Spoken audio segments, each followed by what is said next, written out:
Hi all. So now we will be solving science. अब हम science का question paper देखेंगे, लेवल 2 वालों के लिए है। और क्वेश्चन पेपर अगर हम देखें, इट्स फॉर 3 Jan 2022। ठीक है, यहाँ पे सबसे पहला क्वेश्चन बोला है, read the following statement carefully and choose the correct option. आपको ये दोनों स्टेटमेंट जो है वो केयरफुली पढ़ने हैं और करेक्ट ऑप्शन जो है उसको यहाँ पे चूज करना है। ठीक है, the moon always has the same face towards the earth. जो चंद्रमा होता है उसका सेम फेस रहता है अर्थ की तरफ।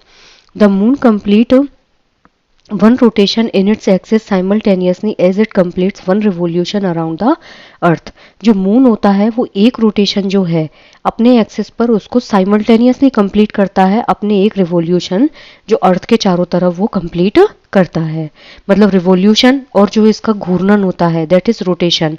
दो टर्म्स होती हैं, एक होता है रोटेशन और एक होता है रिवोल्यूशन। ठीक है, रोटेशन क्या होता है? रोटेशन इज योर घूर्णन। जब कोई भी चीज अपने अक्ष पर घूमती है, ठीक है, जैसे धरती अपने अक्ष पे घूमती है तो क्या होता है? घूर्णन। और एक होता है आपका रिवॉल्यूशन।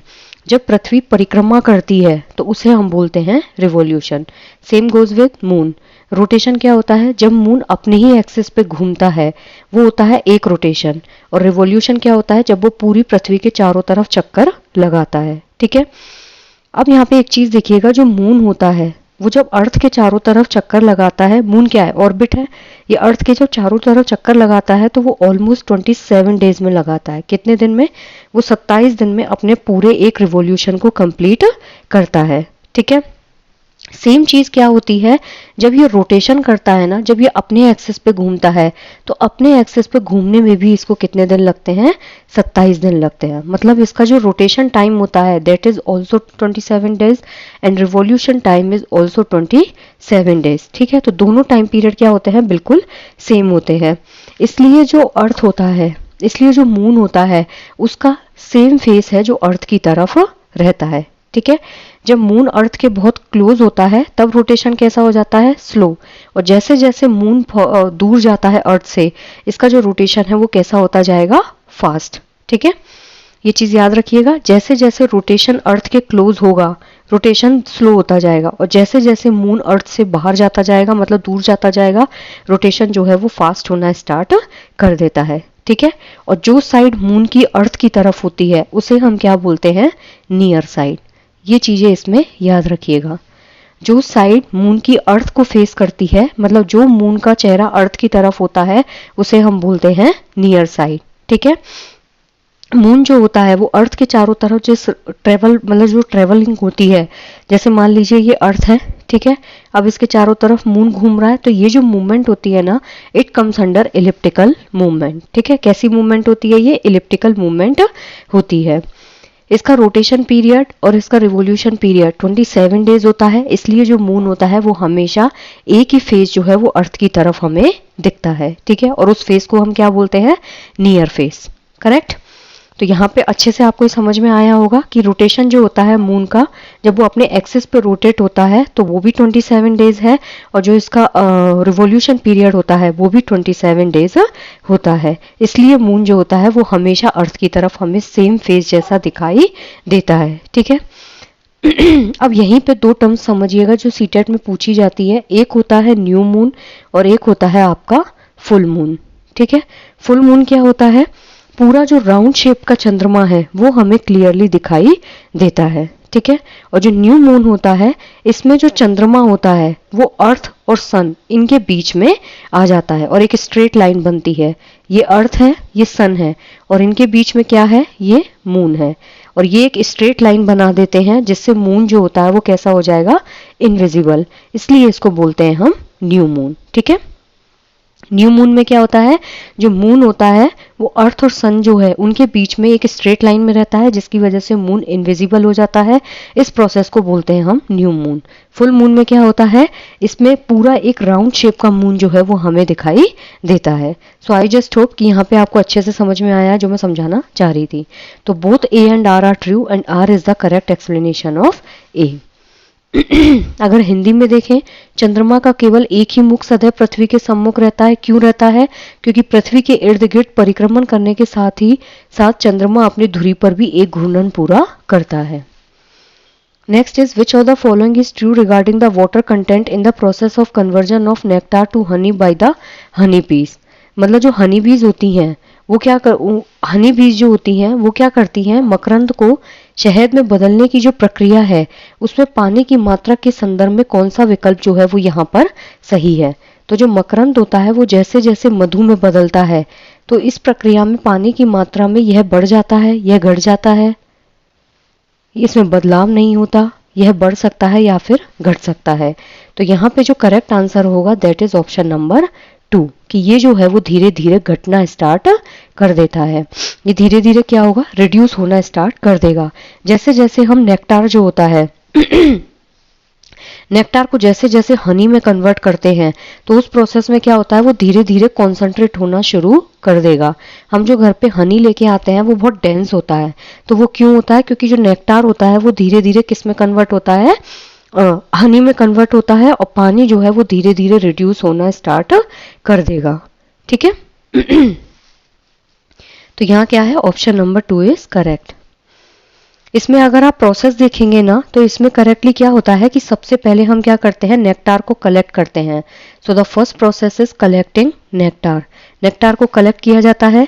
जो हनी बीज होती हैं वो क्या करती है, नेक्टार को कलेक्ट करेंगी फ्लावर से। ठीक है, फिर उसके बाद इस नेक्टार को हम क्या करते हैं, स्टोर करते हैं। स्टोरिंग ऑफ नेक्टार, पहले कलेक्ट किया जो हनी बीज ने किया, फिर बी जो होती हैं वो इस नेक्टार को स्टोर करती हैं। ठीक है, ये इनका मतलब अपने जो पेट होता है हनी सैक उसमें ये स्टोर करती हैं, जिसे हम बोलते हैं सेकंड स्टमक।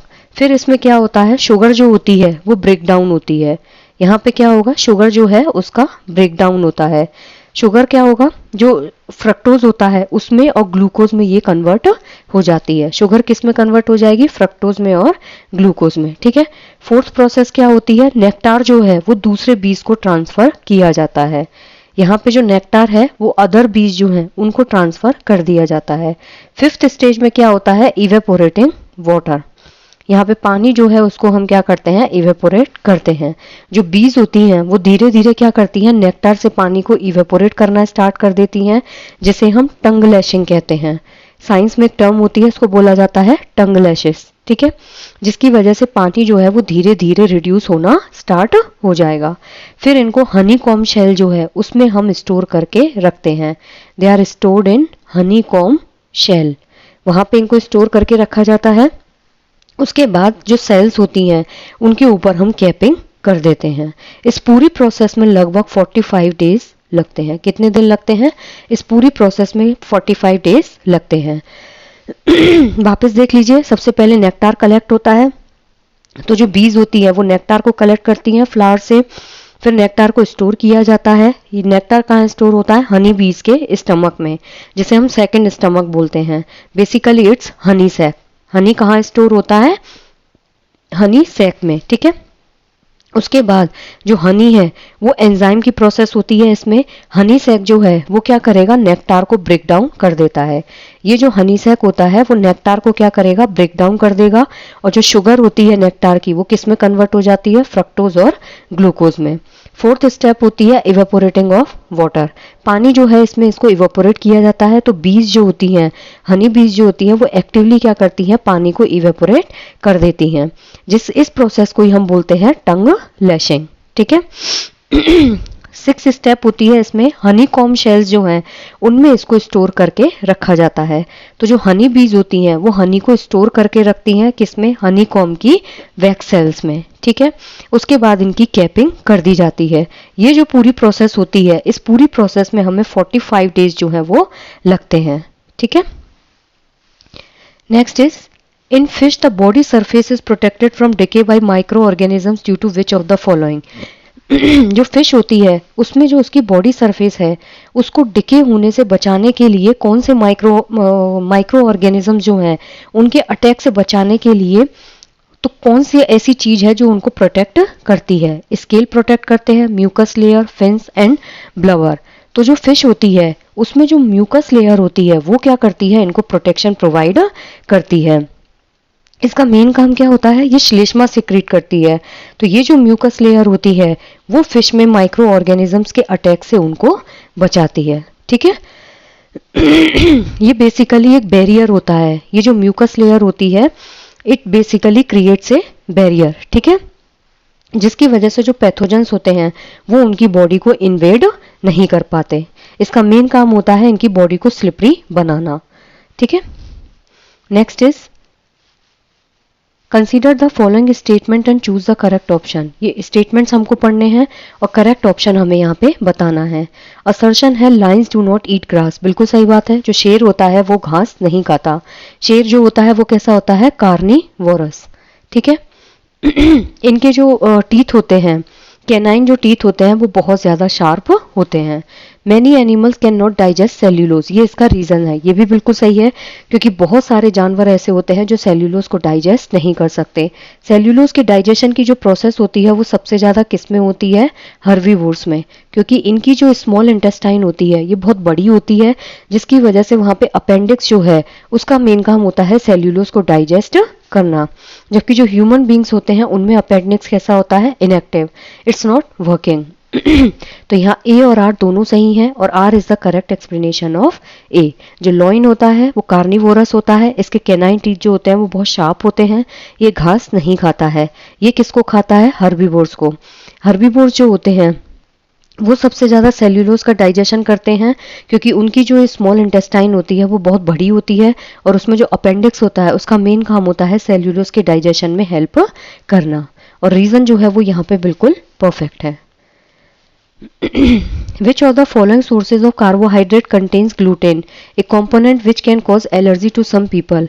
आपने ये टर्म आजकल बहुत सुनी होगी कि ग्लूटेन फ्री खाना आता है, ग्लूटेन फ्री ब्रेड आती है, ग्लूटेन फ्री ये होता है। तो कई लोग जो होते हैं वो बहुत ज़्यादा इंटॉलरेंट हो जाते हैं, कुछ लोग जो हैं वो ग्लूटेन को नहीं पचा पाते। तो ग्लूटेन जो है ना वो बेसिकली वीट जो है उसमें मिलता है, राइस में मिलता है, वीट में मिलता है, रागी में है और जवार में है। तो ग्लूटेन जो है वो एक प्रोटीन होता है जो बेसिकली किस में मिलेगा आपको, it founts in wheat, wheat के अंदर मिलता है, ठीक है। Next is x is a non flowering and seedless plant that grows on land. जो एक्स है वो कैसा होता है, नॉन फ्लावरिंग है और कैसा है, जमीन पे ग्रो करता है। तो यहाँ पे आपसे पूछा है which of the following could be x. जो एक्स होता है वो कौन सा हो सकता है, पाइन ट्री है, एल्गी है, ऑर्किड है और फर्न है। जो नॉन फ्लावरिंग प्लांट होते हैं और जो सीडलेस प्लांट होते हैं वो कौन से होते हैं आपके, फर्न।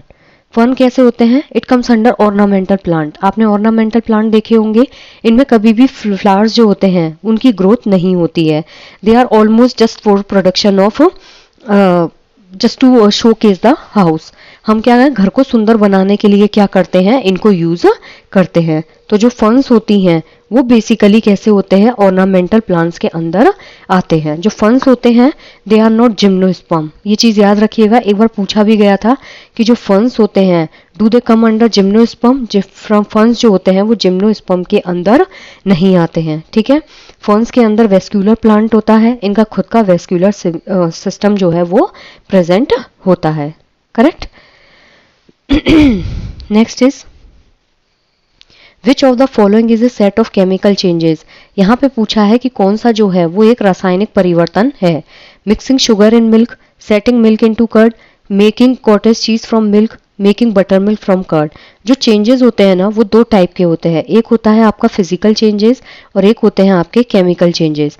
जो फिजिकल चेंजेस होते हैं ना इसमें से भौतिक परिवर्तन होता है, जो स्टेज होती है वो बदलेंगी, जैसे सॉलिड से लिक्विड, लिक्विड से गैस, ये चीज चेंज होगी। जो केमिकल चेंजेस होते हैं इसमें न्यू सब्सटेंस बनता है, एक नया ही पदार्थ होता है जो बन के तैयार हो जाता है, ठीक है।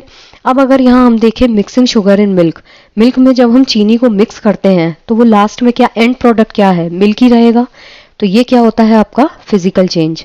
सेटिंग मिल्क इनटू कर्ड, आपने मिल्क को क्या किया, कर्ड में कन्वर्ट कर दिया, तो जो लैक्टोज शुगर है वो चेंज हुई। तो यहाँ पे क्या होता है, ये आपका केमिकल चेंज है।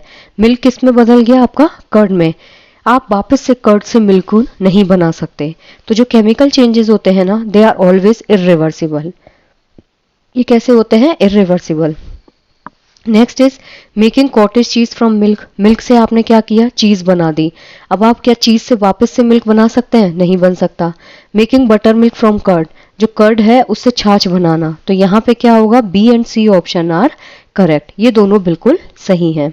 जब हम दूध में चीनी ऐड करते हैं वो एक फिजिकल चेंज होता है, लेकिन जैसे ही हम मिल्क जो है उसको कर्ड में सेट करते हैं ये केमिकल चेंज हो जाता है, इरिवर्सिबल चेंज है, एक नया सब्सटेंस जो है वो बन के तैयार हो जाता है। जब कॉटेज चीज जो है उसको जब हम मिल्क से बनाते हैं तो इसमें भी एक नया सब्सटेंस बनता है और ये फॉर्म होती है, फिजिकल फॉर्म जो है वो भी यहाँ पे चेंज हो जाती है। So option B and C are correct. Which of the following is the strongest natural fibre? यहाँ पे आपसे पूछा है कि सबसे स्ट्रॉन्ग नेचुरल फाइबर कौन सा है। वुल है, सिल्क है, फ्लीस है, जूट है। तो जो सिल्क होता है ना इसको सबसे स्ट्रॉन्गेस्ट नेचुरल फाइबर बोलते हैं। सबसे महंगा आता है तो सिल्क जो है उसको हम किसके अंडर रखते हैं? Silk comes under the hardest natural fibre. ठीक है। नेक्स्ट अगर हम बात करें वूल की, तो वूल जो होती है वो एक आर्टिफिशियल सिल्क होता है, मतलब वूल जो होती है वो एक सबसे कमजोर नेचुरल फाइबर होता है। It comes under weakest natural fibre. ये क्या होता है आपका? Weakest natural fibre. ठीक है। सिल्क क्या होता है? एक नेचुरल प्रोटीन फाइबर होता है। अगर आपसे पूछे इसकी प्रॉपर्टी क्या होती है, it is a protein fibre. ठीक है। जिसको हम क्या करते हैं, टेक्सटाइल वगैरह में बीडिंग प्रोसेस होती है, बहुत से बॉम्बेक्स मोरी जो होती है उससे इसको ऑब्टेन किया जाता है। नाम याद रखिएगा, बॉम्बेक्स मोराई। इससे सिल्क जो है उसको हम ऑब्टेन करते हैं। ये मलबेरी सिल्क होती है और जो सिल्क का प्रोडक्शन होता है उस प्रोसेस को हम बोलते हैं सेरीकल्चर। क्या बोलते हैं? सेरीकल्चर। सिल्क प्रोडक्शन, सेरीकल्चर किससे मिलता है? Bombyx mori. मलबेरी होता है, लार्वा जो होता है वो कोकून से बनता है। इंसेक्ट लार्वा जो होता है वो कोकून बनाता है और कोकून से हम क्या करते हैं? सिल्क को ऑब्टेन्ड करते हैं। ठीक है। Next is which of the following is A synthetic indicator? अब यहाँ पे आपसे पूछा है कि सिंथेटिक इंडिकेटर जो है वो इनमें से कौन सा है। इंडिकेटर जो होते हैं ना वो दो होते हैं, नेचुरल इंडिकेटर और सिंथेटिक इंडिकेटर। ठीक है। जो नेचुरल इंडिकेटर होता है नेचुरल में क्या होते हैं आपके, जैसे आपके टर्मेरिक पाउडर हो गया, ये रेड कैबेज हो गई, ये सब क्या होते हैं आपके नेचुरल होते हैं। और जो सिंथेटिक होता है उसमें मिथाइल ऑरेंज आता है, आपका फिनोफ्थेलिन आता है। ठीक है। यहाँ पे आपसे पूछा है कि सिंथेटिक इंडिकेटर इनमें से कौन सा है। टर्मेरिक सॉल्यूशन जो होता है ना इट्स योर नेचुरल इंडिकेटर। ठीक है। टर्मेरिक की प्रॉपर्टी याद रखिएगा, ये एसिड के साथ कोई भी कलर नहीं देता। एसिड में ये हमेशा नॉन रिएक्टेड रहता है, लेकिन बेस के साथ ये कैसा कलर देता है? Dark red. ठीक है। बेस के साथ कैसा कलर देगा ये? रेड। जब भी हम किचन टॉवल धोते हैं या फिर कोई भी शर्ट पे दाग लगता है उसको जब हम साफ करते हैं तो जैसे ही आप उसके ऊपर साबुन लगाओगे, हल्दी के दाग के ऊपर जैसे ही हम साबुन लगाते हैं इट कन्वर्ट्स इनटू रेड। जो लिटमस सॉल्यूशन होता है ये लाइकेन से ऑब्टेन्ड होता है। लिटमस सॉल्यूशन एसिड को कैसे करता है? ब्लू टू रेड कन्वर्ट करता है, और बेस को क्या करता है? ये रेड टू ब्लू कन्वर्ट करता है। ये इसकी प्रॉपर्टी याद रखिएगा। मिथाइल ऑरेंज सॉल्यूशन होता है, ये आपका नेचुरल इंडिकेटर है। चाइना रोज जो है वो भी आपका नेचुरल इंडिकेटर होता है। तो यहाँ पे हमसे क्या पूछा है? सिंथेटिक। सिंथेटिक इंडिकेटर क्या होगा? Option number 3। जो फिनोफ्थेलिन होता है ना, फिनोफ्थेलिन भी आपका कैसा होता है? फिनोफ्थेलिन भी आपका सिंथेटिक इंडिकेटर होता है। ठीक है। और अगर आपसे पूछा जाए कि मिथाइल ऑरेंज जो होता है वो एसिड में कैसा कलर देता है और बेस में कैसा कलर देता है, तो मिथाइल ऑरेंज जो है वो एसिड में तो रेड कलर देता है। In acidic solution it converts into red, और जो बेस सॉल्यूशन होता है उसमें ये कैसा कलर रखता है? येलो। ठीक है। एसिड में कैसा होता है? रेड, और बेस में कैसा होता है? येलो। ठीक है। Next is Aditi wanted to send a secret message to her friend. Aditi जो है वो अपने फ्रेंड को एक सीक्रेट मैसेज भेजना चाहती थी। She gave her friend a letter which didn't seems to have anything written on it. उसने अपने फ्रेंड को एक लेटर भेजा जिसमें कुछ भी जो है वो लिखा हुआ नहीं था। She asked her friend to rub the paper with a slice of beet root. उसने अपनी फ्रेंड को बोला कि इस पेपर को बीट रूट की स्लाइस से क्या करो? रब करो। And the message appeared in dark red colour, और जो मैसेज है वो डार्क रेड में अपीयर हो गया। Which of the following could she have used to write the message? Basically उसने क्या यूज किया था उस लेटर के ऊपर वर्ड्स लिखने के लिए। ठीक है। अब यहाँ पे आपसे बेसिक जो चीज जानने की कोशिश की गई है दैट इज कि कौन सा इंडिकेटर जो है वो यहाँ पे यूज हुआ है। तो यहाँ पे ऑब्वियसली नेचुरल इंडिकेटर यूज हुआ है। ठीक है। अब कौन सा नेचुरल इंडिकेटर है? Beet root. जो बीट रूट होता है ना इसकी एक प्रॉपर्टी होती है, बीट रूट एसिड सॉल्यूशन में तो लाइट रेड कलर देता है। कैसा देगा? Light red colour. लेकिन जैसे ही आप इसको बेसिक सॉल्यूशन में डालेंगे तो ये कैसा कलर देता है? Dark red. ठीक है, जो बीट रूट होता है वो एसिड में कैसा कलर देता है? लाइट रेड, और बेसिक में कैसा देता है? Dark red. ठीक है, उस लड़की ने अपनी फ्रेंड को एक मैसेज सेंड किया, सीक्रेट मैसेज लिखा, लेकिन वो उसको विजिबल नहीं था। उसने बोला कि बीट रूट से उसको रब करो। अब वो कैसा अपीयर हुआ है? Dark red. डार्क रेड मतलब सॉल्यूशन कैसा रहा होगा? बेसिक। ठीक है, तो कॉमन सॉल्ट, ये तो NaCl होता है जो कॉमन सॉल्ट है। ग्लूकोज सॉल्यूशन ये C6H12O6 है, तो इसका इससे कोई लेना देना नहीं है, तो ये भी गलत है। बेकिंग सोडा, बेकिंग सोडा जो होता है NaHCO3, it comes under base. ये क्या होता है? बेस। मतलब NaHCO3 से उसने क्या किया है? लेटर को लिखा है। और बेकिंग सोडा से लिखने के बाद जैसे ही उसने बीट रूट उसके ऊपर रब किया है, तो बीट रूट क्या करेगा? बेस के साथ रिएक्ट करके उसको डार्क रेड कलर में कन्वर्ट कर देगा। लेमन जूस क्या है? एसिडिक सॉल्यूशन होता है। अगर उसने लेमन जूस से लिखा होता तो ये कैसा कन्वर्ट होता? Light red. ठीक है, तो यहाँ क्या है? Option number 3 is correct. Identical twins are produced by. अब एक चीज याद रखिएगा, दो चीजें होती हैं, एक होते हैं आइडेंटिकल ट्विंस और एक होते हैं फ्रेटर्नल ट्विंस। ठीक है, तो जो आइडेंटिकल ट्विंस होते हैं वो कैसे बनते हैं और फ्रेटर्नल ट्विंस जो होते हैं वो कैसे बनते हैं? हम एक प्रोसेस पढ़ते हैं जिसे हम बोलते हैं फर्टिलाइजेशन। ठीक है, फर्टिलाइजेशन में क्या होता है? जो मेल गैमीट होता है it fuses with female gamete. ये दोनों कैसे होते हैं? हैप्लॉइड होते हैं। ये जैसे मिक्स होते हैं क्या बन जाता है? 2n, जिसे हम बोलते हैं जाइगोट।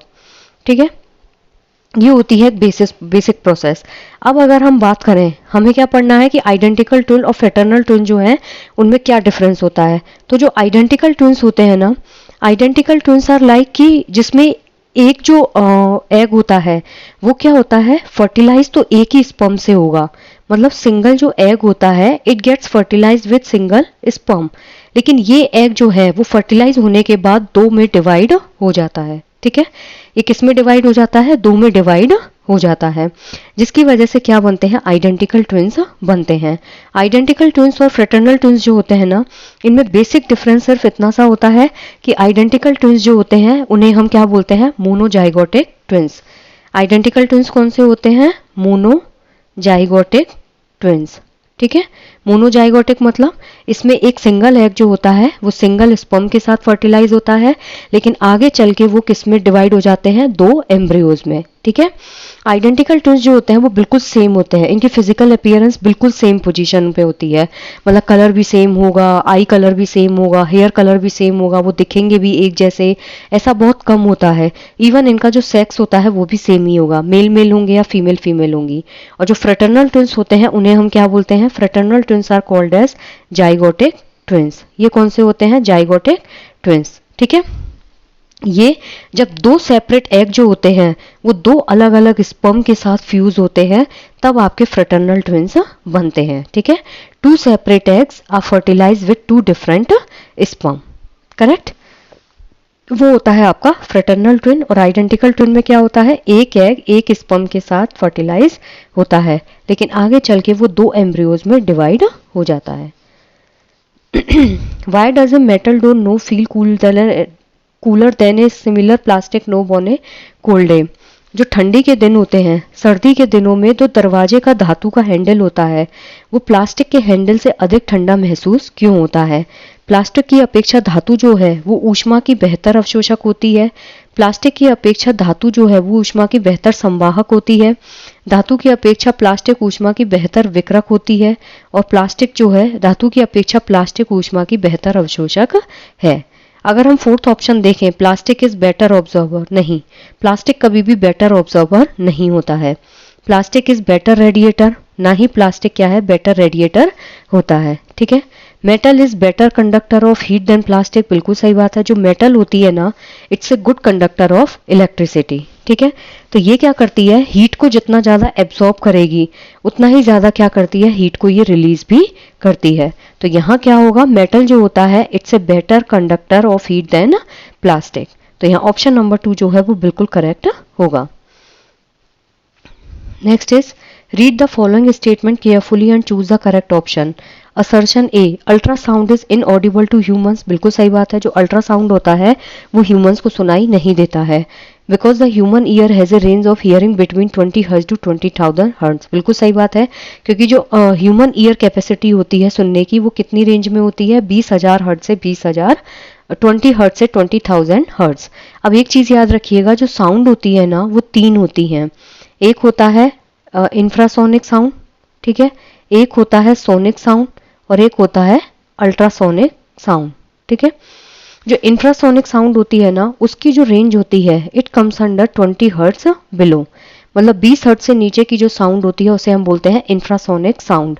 जो बड़ी साइज के एनिमल्स होते हैं वही सिर्फ इन साउंड को सुन पाते हैं, जैसे हाथी है, वेल है, राइनो है। और जो सोनिक साउंड होती है इट्स एन ऑडिबल साउंड, जो हमारे कान जो है वो सुन सकते हैं, उसकी रेंज होती है 20 हर्ट्ज से 20,000 हर्ट्ज। एक होता है आपका सुपरसोनिक साउंड, जो सुपरसोनिक साउंड होती है उसकी रेंज होती है 20,000 हर्ट्ज से भी ऊपर, ये कितनी होगी 20,000 हर्ट्ज से भी ऊपर। उस कंडीशन में क्या होता है, जो प्लेन वगैरह हैं उनकी सफाई में इसको काम में लेते हैं, और आपका जो अल्ट्रासाउंड है वो साउंड इतनी तेज होती है, तो यहाँ पे ए और आर ट्रू दोनों ही सही हैं, और आर जो है वो ए का करेक्ट एक्सप्लेनेशन है, ठीक है।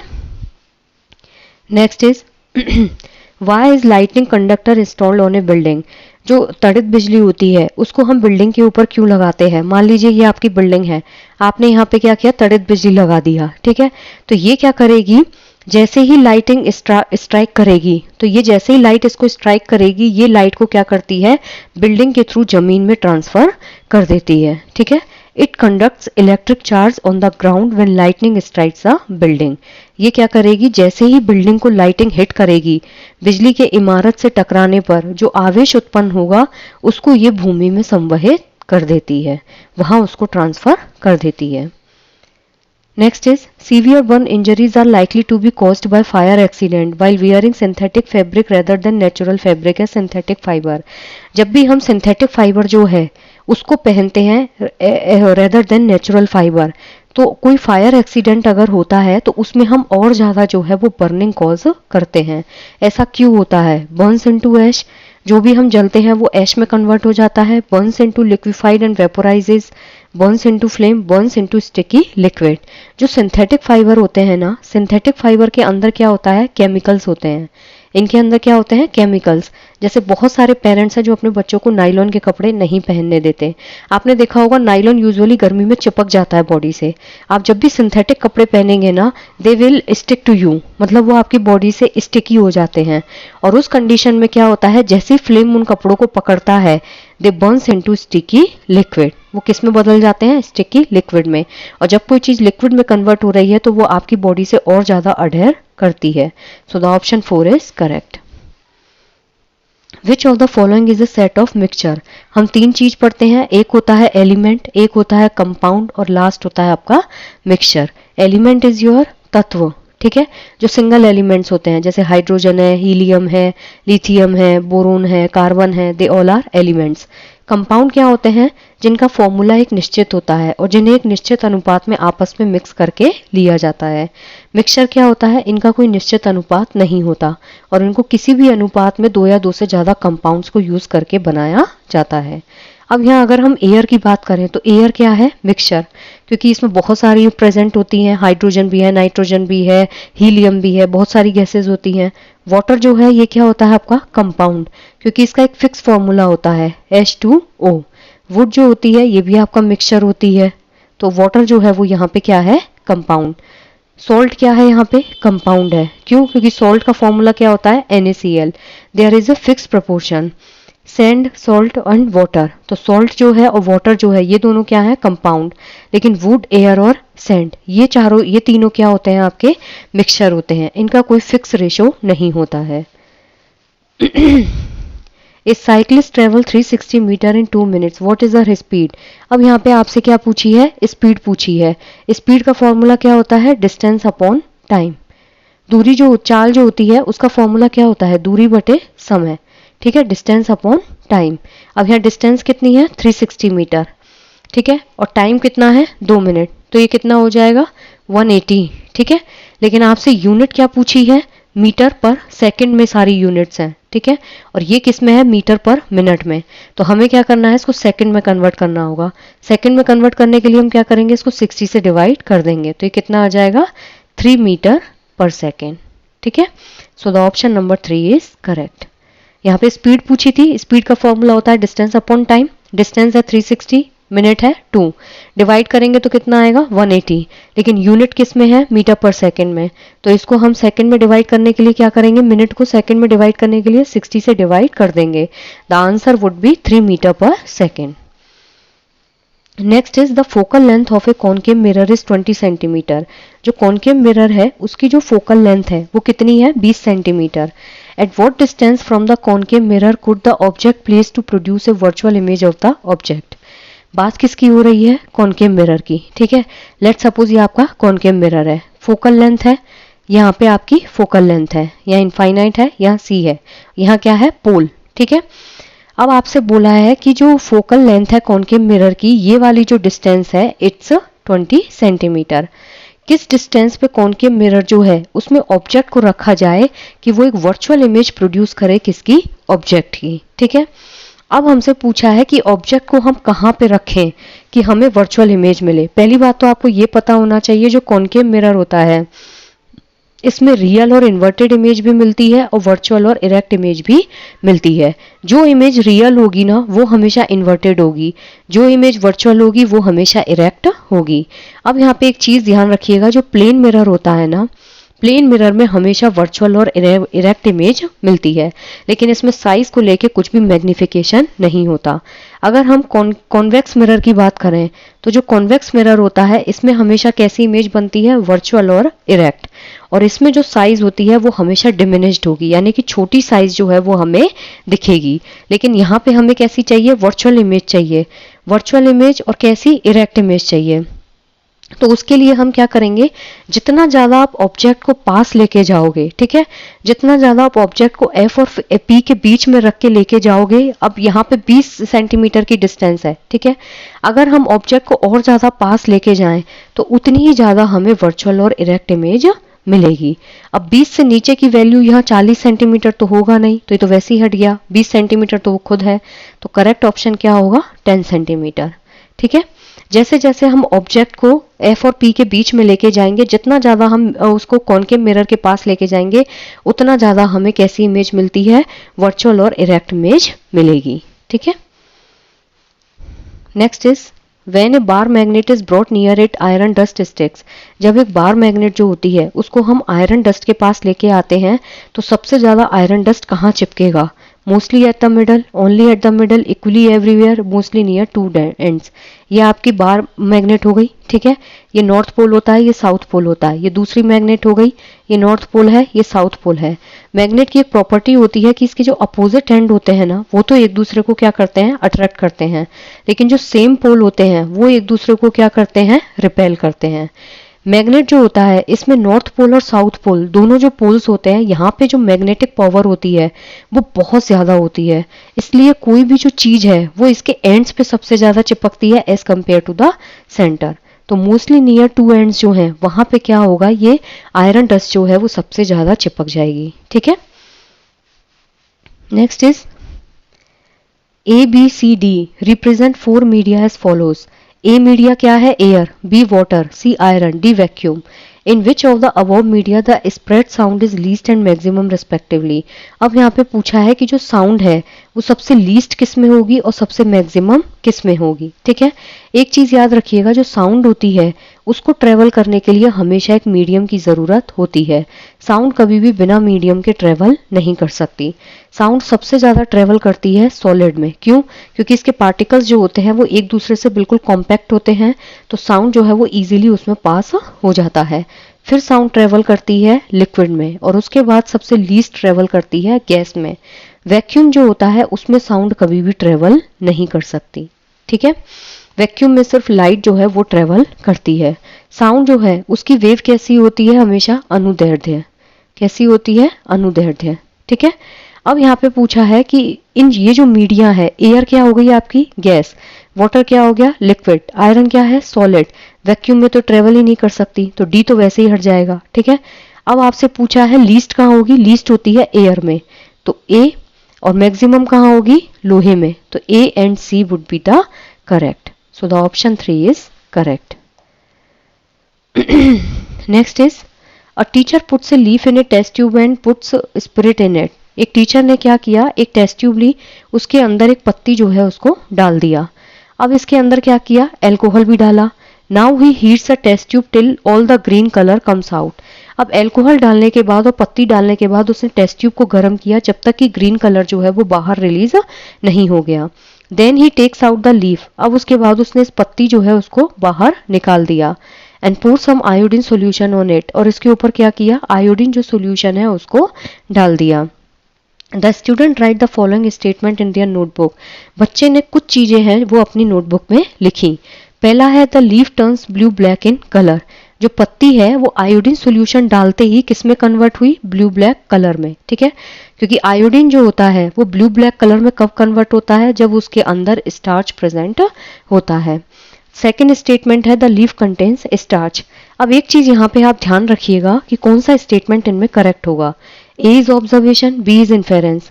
A is inference, B is observation. Both are observation, both are inference. पहली बात तो ये दोनों निष्कर्ष नहीं है, तो ये गलत हो गया. ये दोनों ही ऑब्जर्वेशन भी नहीं है. ए निष्कर्ष नहीं है और बी ऑब्जर्वेशन नहीं है. एक चीज ध्यान रखिएगा, ऑब्जर्वेशन होता है जब आप किसी भी चीज को सामने होते हुए देख रहे हो. ऑब्जर्वेशन एक फैक्ट होता है जिसको आप डिनाई नहीं कर सकते. जो आपने अपने आंखों के सामने होते हुए देखा उसको आपने एज इट इज अपनी कॉपी में लिखा. It comes under observation. पहला स्टेटमेंट अगर हम देखें कि जो पत्ती है वो ब्लू ब्लैक कलर में कन्वर्ट हो जाती है, ये आपको किसी ने बताया तो नहीं है, आपने एक्सपेरिमेंट होते देखा है. टेस्ट ट्यूब में अल्कोहल डाला, फिर उसको गर्म किया, पत्ती का ग्रीन कलर बाहर आया, फिर उसके ऊपर आयोडीन सोल्यूशन डाला. जैसे ही आयोडीन सोल्यूशन डाला पत्ती ब्लू ब्लैक कलर में कन्वर्ट हो गई. तो ये क्या था, एक ऑब्जर्वेशन था. इस ऑब्जर्वेशन के ऊपर आपने क्या निष्कर्ष निकाला कि पत्ती के अंदर पक्का स्टार्च होगा जिसकी वजह से वो ब्लू ब्लैक कलर में कन्वर्ट हुई. तो यहाँ पे ए ऑप्शन जो है वो बिल्कुल सही है. A is an observation and B is inference. Next is which of the following is an appropriate objective for organizing a science fair in a school. जो साइंस फेयर ऑर्गेनाइज होता है school में, उसको ऑर्गेनाइज करने के पीछे main purpose क्या है, हम क्यों साइंस फेयर जो है उनको ऑर्गेनाइज करते हैं. साइंस फेयर हमेशा बच्चे के अंदर जो उसकी क्रिएटिविटी है उसको मोटिवेट करने के लिए किया जाता है. ठीक है, इसका नंबर से कोई लेना देना नहीं होता. बच्चा जितना ज़्यादा डाइवर्जेंट तरीके से सोच सके और जितना ज़्यादा हम उसकी क्रिएटिविटी को नर्चर कर पाएँ. Getting a good publicity for the school in society. Science fair कभी भी इसलिए ऑर्गेनाइज नहीं होता कि सोसाइटी में उस स्कूल की एक अच्छी पब्लिसिटी हो जाए. Increasing the students interest in science, बिल्कुल सही बात है. बच्चे का साइंस में अगर हमें इंटरेस्ट डेवलप करना है तो हमें बच्चे के लिए साइंस फेयर जो है वो ऑर्गेनाइज करने होंगे जहाँ पे बच्चा डाइवर्सिफाइड तरीके से चीज़ों को सोच पाए. Helping the school to meet administrative requirement. अगर आप साइंस फेयर ऑर्गेनाइज करते हो तो इससे आपकी कौन सी एडमिनिस्ट्रेटिव रिक्वायरमेंट पूरी हो जाएगी. Developing a feeling of competition among student. हमें बच्चों के अंदर कंपटीशन इसमें डेवलप नहीं करना होता है. सो the option 2 is correct. Science fair से क्या होता है, बच्चा क्रिएटिव होगा, बच्चे की क्रिएटिविटी को हम नर्चर कर पाएंगे. Adapting the science curriculum as per the understanding level of student ensure its. जो साइंस करिकुलम होता है उसको इस तरीके से बनाना चाहिए कि बच्चे की जो अंडरस्टैंडिंग लेवल है वो उसमें एंश्योर हो.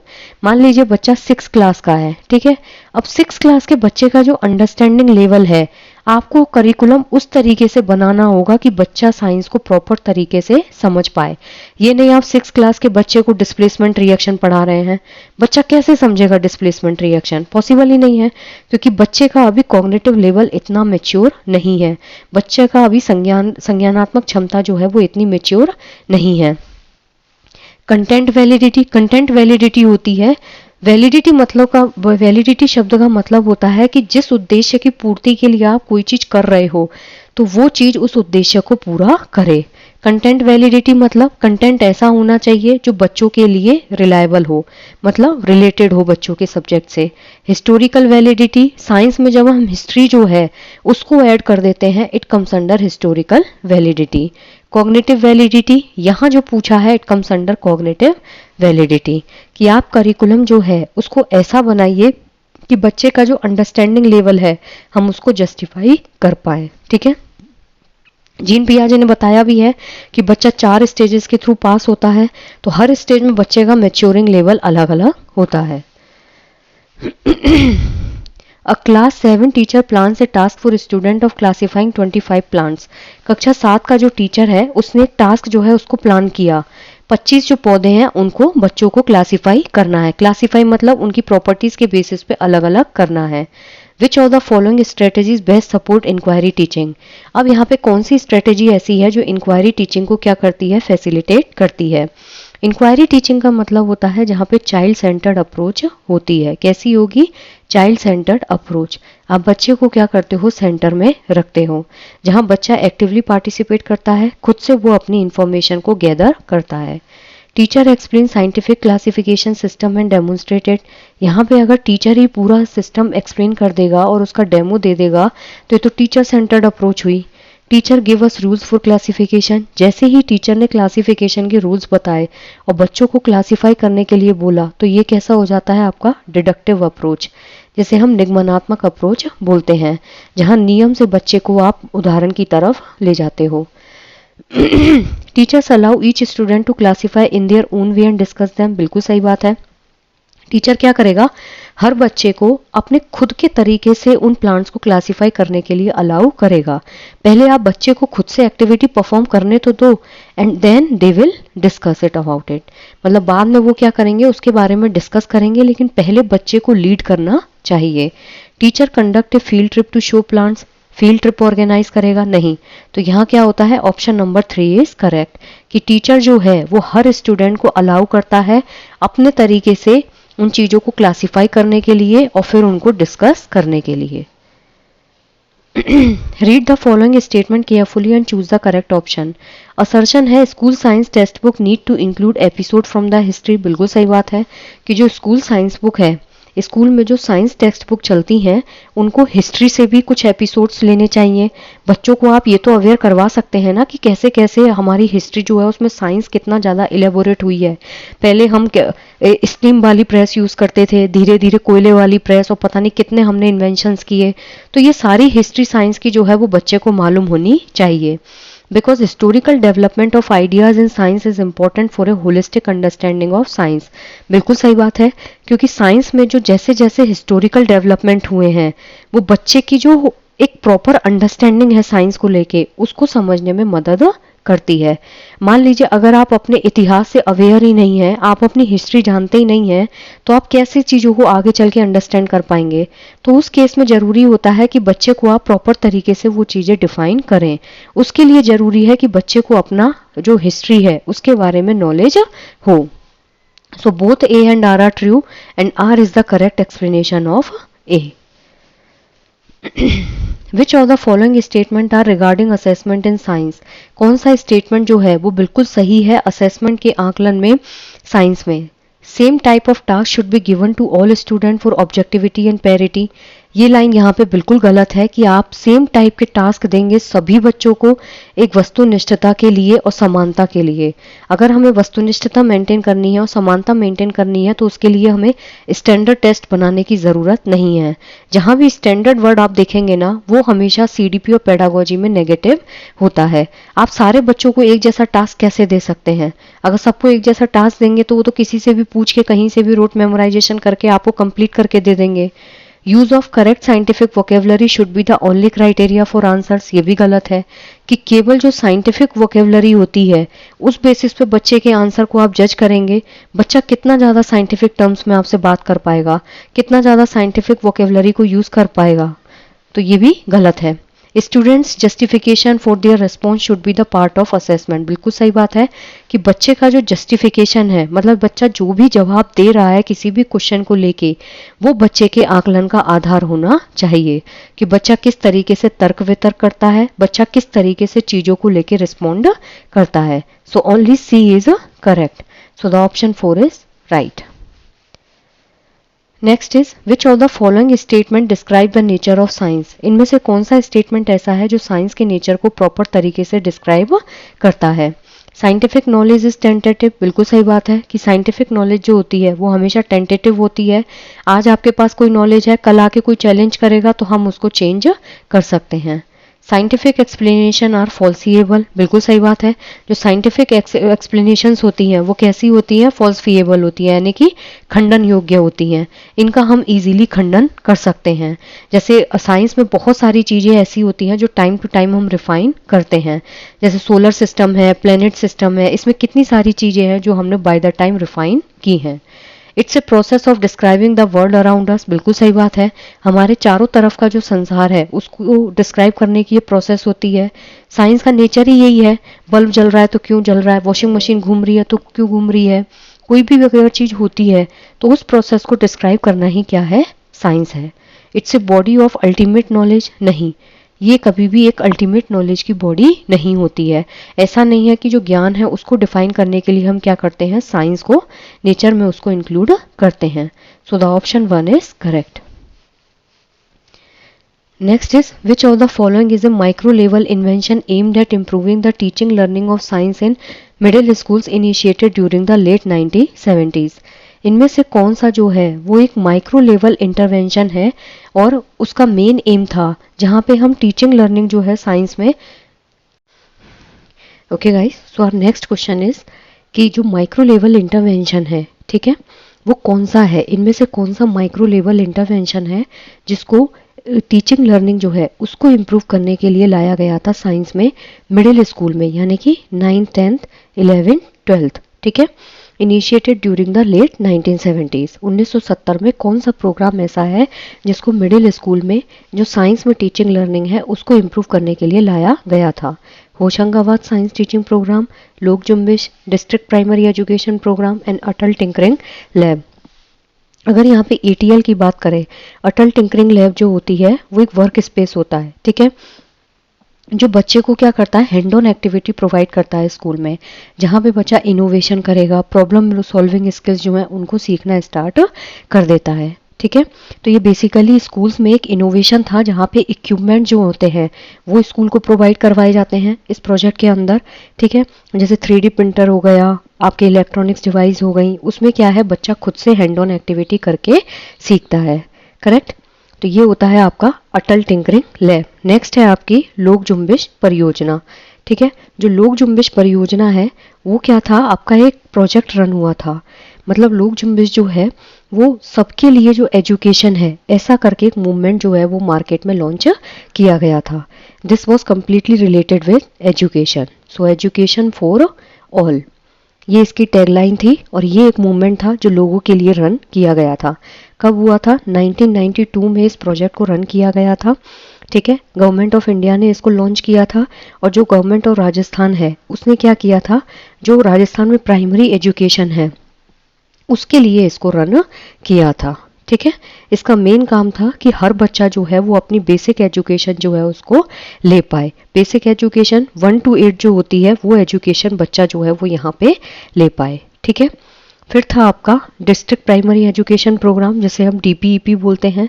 जो DPEP है इस प्रोग्राम का मेन पर्पस क्या था, जो प्राइमरी एजुकेशन है, ठीक है, जो प्राइमरी एजुकेशन है उसको फिजिबल और एसेसिबल बनाना, कि सारे बच्चे जो हैं वो DPEP एजुकेशन को ले पाएं। इस प्रोजेक्ट को कब लॉन्च किया गया था, 1993 में, ठीक है। हमारा MHRD जो है अपना उस मिनिस्ट्री के अंडर ये लॉन्च हुई थी और 1993 में इसको लॉन्च किया गया था, ठीक है। इसका मेन काम क्या था, प्राइमरी एजुकेशन जो है उसको प्रॉपर तरीके से फिजिबल और एसेसिबल बनाना। नेक्स्ट है आपका होशंगाबाद साइंस टीचिंग प्रोग्राम, ठीक है। ये जो होशंगाबाद साइंस टीचिंग प्रोग्राम है ये इसका शॉर्ट फॉर्म होती है HSTP। ये एक ऐसा इनोवेशन था जिसको साइंस में इम्प्रूवमेंट के लिए लाया गया था, ठीक है, साइंस टीचिंग। और यहाँ क्या पूछा है, जो टीचिंग लर्निंग है साइंस की उसको इम्प्रूव करने के लिए लाया गया था। तो यहाँ क्या है, HSTP, Hoshangabad science training programme. ये एक इनिशिएटिव था जो साइंस की जो टीचिंग है उसको इम्प्रूव कर सके और बेसिकली इसको MP जो है वहाँ पे इसको बेसिकली लाया गया था। कब लॉन्च हुआ था, 1972 में। 1972 जो है उसमें इसको लॉन्च किया गया था। करेक्ट। इसका मेन काम था साइंस की टीचिंग और लर्निंग को इम्प्रूव करना। बच्चा जितना ज़्यादा इनोवेटिव तरीके से सोच सके उतना ज़्यादा बच्चे को इनोवेटिव बनाना। तो यहाँ ऑप्शन नंबर 1 जो है वो बिल्कुल सही है। Next is teaching science through discovery. जो साइंस है उसको डिस्कवरी के थ्रू पढ़ाना, focuses on the products of learning, focuses on the process of learning, is a teacher centred approach, is a memory based approach. पहली बात तो जब बच्चा चीज़ों को डिस्कवर करके पढ़ेगा, ठीक है, बच्चा क्या कर रहा है, खुद से डिस्कवरी करके पढ़ रहा है, तो वो कभी भी टीचर सेंटर्ड अप्रोच हो ही नहीं सकती। वो हमेशा कैसी होगी, चाइल्ड सेंटर्ड अप्रोच। दूसरा, ये कभी भी मेमोरी बेस्ड अप्रोच नहीं होती है। इसमें चीज़ों को रट के आप नहीं कर रहे हो कि आपने मेमोरी में कहीं स्टोर कर रखा है और फिर आप चीज़ों को रिकॉल कर रहे हो, नहीं। ये क्या होती है, एक प्रोसेस होती है जिसके अंदर साइकोमोटर एक्टिविटीज़ जो होती हैं, साइकोमोटर मतलब जहाँ पे आप एक्टिविटीज़ जो है उनको परफॉर्म करते हो। तो ना ये प्रोडक्ट होता है लर्निंग का, बल्कि ये क्या होता है, it focuses on the process of learning. ये अधिगम की जो प्रक्रिया होती है उस पर मेनली फोकस करती है, क्योंकि जब बच्चा डिस्कवर करेगा तो बच्चा एक्टिवली पार्टिसिपेट करेगा, और जब बच्चा एक्टिवली पार्टिसिपेट करेगा तो कहीं ना कहीं बच्चा जो है वो खुद को एंगेज रख रहा है। He is involving himself actively, वो अपने आप को एक्टिवली एंगेज करके चल रहा है।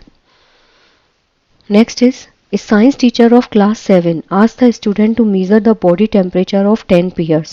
एक साइंस टीचर जो है उन्होंने कक्षा 7 के बच्चों को बोला कि अपने जो 10 सहपाठी हैं उनके बॉडी टेम्परेचर को क्या करो, मेज़र करो, और उनका जो ऑब्जर्वेशन है उसको हमें क्या करना है, रिकॉर्ड करना है। तो इनमें से कौन सी प्रोसेस स्किल जो है वो इस एक्टिविटी के थ्रू इजीली एसेस की जा सकती है।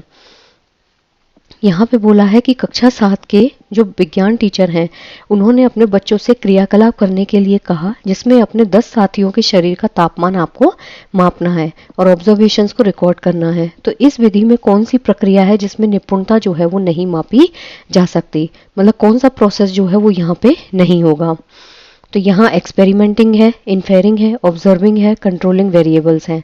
अब यहाँ पे एक चीज़ देखिए, रिकॉर्ड दियर ऑब्जर्वेशन। जब आप ऑब्जर्वेशन रिकॉर्ड करोगे, क्योंकि जब आप टेम्परेचर मांगोगे 10 सहपाठियों का, जब आप टेम्परेचर नापोगे तो ऑब्वियसली आप उस चीज़ को सामने होते हुए देखोगे और एज इट इज़ अपनी कॉपी में लिखोगे। तो ये क्या है, ऑब्जर्वेशन। जब आप ऑब्जर्वेशन करोगे तो कोई ना कोई निष्कर्ष निकालोगे, ठीक है। मान लीजिए किसी का टेम्परेचर 35 से नीचे है, किसी का टेम्परेचर 42 से ऊपर है, तो वो क्या होगा, आपका एक निष्कर्ष निकलेगा कि बंदे को जो भी आपका सहपाठी है उसको बुखार है या वो नॉर्मल फील कर रहा है। मान लीजिए किसी का अगर 37 आ रहा है तो वो बिल्कुल हेल्दी है, तो इन्फरेंस भी निकला। इसमें वेरिएबल्स जो हैं उनको भी कंट्रोल किया जा रहा है। वेरिएबल्स कंट्रोलिंग मतलब जो आपकी मैथमेटिकल इक्वेशंस होती हैं उनको भी यूज़ में लिया जा रहा है। लेकिन यहाँ कोई भी एक्सपेरिमेंट जैसी चीज़ नहीं हो रही है, यहाँ बच्चा कोई भी एक्सपेरिमेंट करके नहीं देख रहा है। तो जो एक्सपेरिमेंटिंग है वो यहाँ पे इसका इनकरेक्ट होगा, मतलब यहाँ बच्चा कोई भी प्रयोग नहीं कर रहा है।